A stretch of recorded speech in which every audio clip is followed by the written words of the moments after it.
بسم اللہ الرحمن الرحیم۔ السلام علیکم ورحمۃ اللہ وبرکاتہ۔ رسول اللہ صلی اللہ علیہ وآلہ وسلم نے فرمایا، جنت کا ایک دروازہ ہے جسے ریان کہتے ہیں، قیامت کے دن اس دروازے سے صرف روزہ دار ہی جنت میں داخل ہوگے۔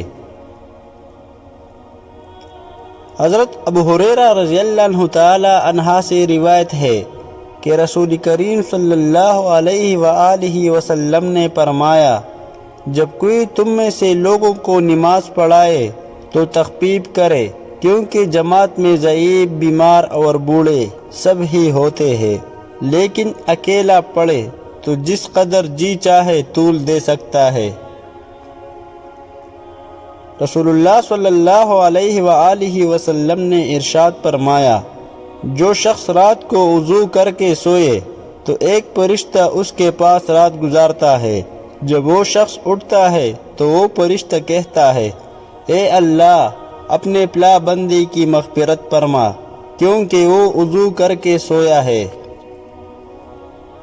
حضرت ابو ہریرہ رضی اللہ عنہ تعالی عنہ سے روایت ہے، رسول اللہ صلی اللہ علیہ وآلہ وسلم نے فرمایا، منافق کی علامتیں 3 ہیں، جب بات کرے جھوٹ بولے، جب وعدہ کرے اس کے خلاف کرے، اور جب اس کو امین بنایا جائے تو خیانت کرے۔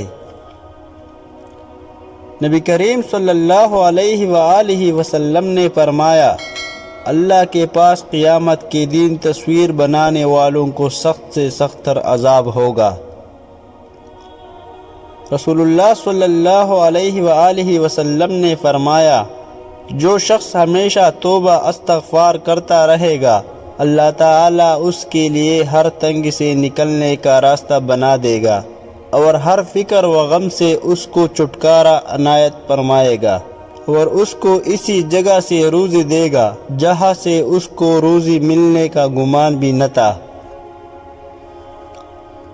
حضرت ابو ہریرہ رضی اللہ عنہ تعالی عنہ سے روایت ہے کہ ایک دن نبی کریم صلی اللہ علیہ وآلہ وسلم لوگوں میں تشریف فرما تھے کہ آپ صلی اللہ علیہ وآلہ وسلم کے پاس ایک شخص آیا اور پوچھنے لگا کہ ایمان کسے کہتے ہیں؟